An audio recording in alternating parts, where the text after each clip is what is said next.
tí wọ́n ti sọ nípa. and follow the procedure. Ṣùgbọ́n nítorí pé ó kùnà láti kí ó di ẹni tí wọ́n ṣẹ́gun ẹ̀. Because he lacked and he Ẹ wá was wo later tó ti conquered. bẹ̀rẹ̀ ẹ̀wọ̀n tó parí eré yẹn sí. Look at how he started and the end of his race. It's not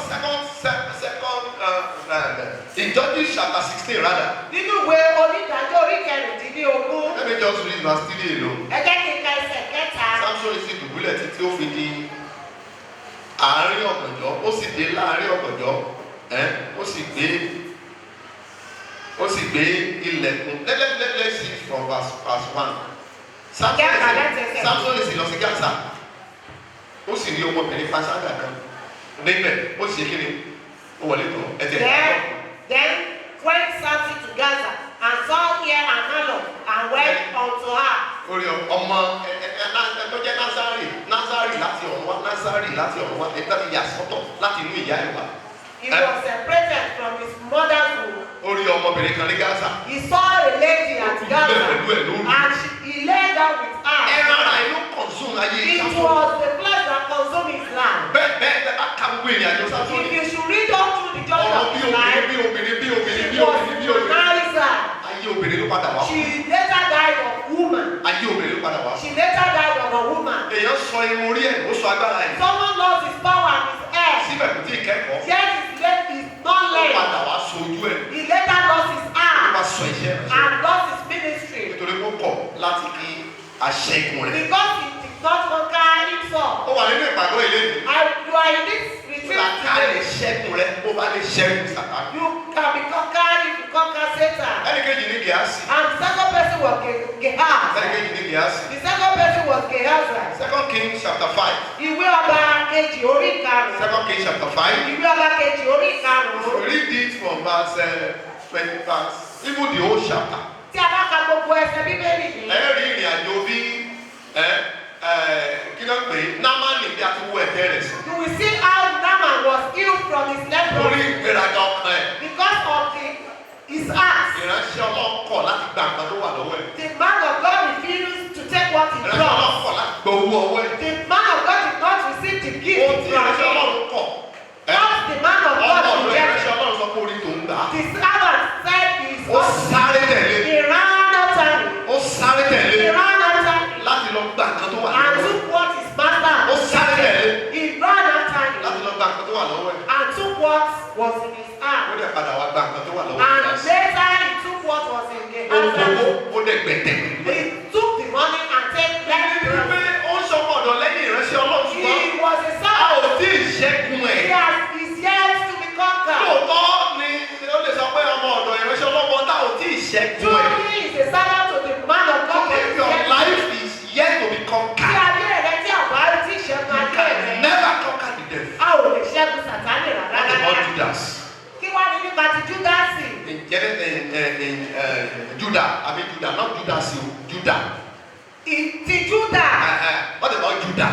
Bàbá sọ̀rọ̀ nípa ti Júdà. And in Genesis chapter 38, Nínú ìwé Genesis orí kejì ogójì. ìkan lára àwọn ọmọ Jacob, ẹ̀yà Israeli. He was a tribe in Israel. Never go verse 1. When you look at the verses 1. In that Genesis chapter 38, Nínú ìwé Genesis orí kejì Genesis 38 verse 1.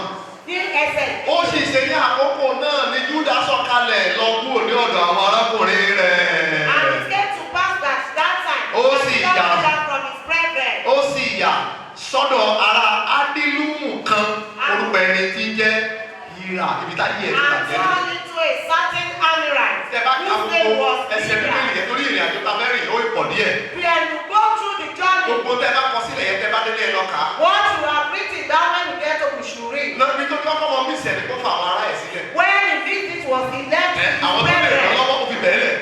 Who those that will help him he Lọ́ba left. dẹ̀ ti kú lọ́dọ̀ àwọn tó lè ràn ẹ́ lọ́wọ́ àbọ̀ sọ́dọ̀ àwọn tó máa bá tiẹ̀. When you did those that will help Ó you, wá go to bọ́ those that sọ́wọ́ will give you ẹni astray. tó bá tiẹ̀ jẹ́. And you now went to someone that Ẹ̀yin helped àgbà him ka ìrìn àjò astray. ẹ lọ ẹni kó padà wá bá aya ọmọ ẹ̀ sùn. You later see that he had intercourse with his daughter-in-law. Ẹ bá ka ìrìn àjò yẹn ó padà wá bá ìyàwó ọmọ ẹ̀ He sùn. later had intercourse with her Ìyàwó daughter-in-law. ọmọ ẹ̀ padà wá fi oyún ìbásùn yẹn ó fi bí ọmọ ìlú. Later the daughter-in-law gave birth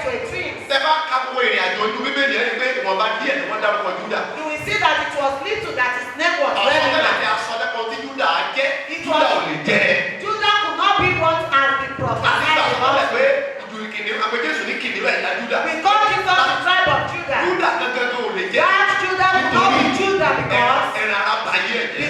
the flesh has conquered him. Ṣùgbọ́n ẹnìkan tí a rí ẹ̀kọ́ kọ́ lára ẹ̀. For someone that was relevant, that Àwọn was led mẹ́tẹ̀ẹ̀ta tí mo sọ síwájú yìí. from those things that I mentioned earlier, Àwọn tí wọ́n ṣiṣẹ́ lórí ara wọn. it was those that could not work concerning themselves, Tàbí kí n sọ pé wọ́n kùnà láti ṣiṣẹ́ lórí ara wọn. that the negligence of working upon themselves. Ṣùgbọ́n ẹnìkan tí màá fẹ́ ká wá kẹ́kọ̀ọ́ lára ẹ̀. But the person that they want us to learn from, Bí ẹni yẹn ti bá ọlọ́kọ́ ti bá Jésù pàdé bá. and that person met Ohun Jesus. tó ṣe lẹ́yìn ẹ̀. What he did Ó hereafter, tètè dín pẹ̀lú ẹran he ara ẹ̀. dealt with his flesh. Ẹ̀ lápè ní Paul Apostle. That is what we call the person called Paul the Ohun tó Apostle. kọ́kọ́ gbìyànjú láti dín What he tried to deal with, pẹ̀lú ẹran ara ẹ̀.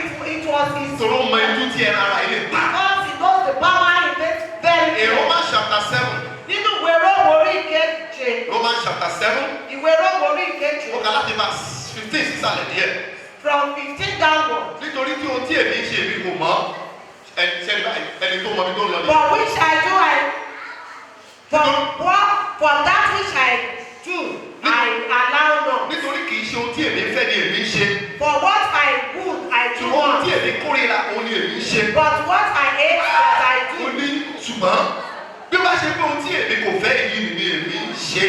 Mo gbà pé òfin dára. Then if I do that which would not, Ẹ wá gbọ́. I conclude unto the Lord that Nísinsìnyí kì í ṣe èmi ni ó ṣe é mọ́. now it is then that is not Bí me kò ṣe that ẹ̀ṣẹ̀ do tí ó gbé inú. it, but the sin that dwell. Ẹni tó mọ ibi tó ń lọ nìyẹn o. That is the person that Nọ́mbà knows where wán, he's going. ó kọ́kọ́ acknowledge pé ìwà òun ti gba Jésù lóòótọ́ ṣùgbọ́n ìwà òun ò jọ tẹnu He bá Jésù. acknowledged that he's a child of God. Nọ́mbà 2, His ó wá character. tó lọ ṣe findings kí ló fà á tí mo fi ń ṣe bẹ́ẹ̀. He made findings upon himself. Ó wá ní sọ́kà pé ara yìí ló fà á tó fi ń ṣe wà. Why I'm not into this thing is because of this. Ara yìí ló fà á tó fi ń ṣe ọ̀rọ̀ sọ. Is this carnality that I Ara yìí ló fà á ohun tó lóhùn jẹ mọ́tò kì í sẹ́nu tó this jẹ. flesh that made me to eat what I said Ara I yìí ló fà á want. ohun tó lóhùn mú mọ́tò tó bẹ̀ sí Is mú. this flesh that made me to drink what I Ara said yìí I ló fà á want. ìwà tó lóhùn ògùn mọ́tò bẹ̀ sí mú. That character that I said I will not do it, this Ó ní kì í this ṣe flesh. èmi ni ó ṣe. It is not me that did it. Ẹ wá gbọ́ èdè lẹ́nu ẹni tó serious. And look at the language for him that knows what he's doing. Ní verse 24.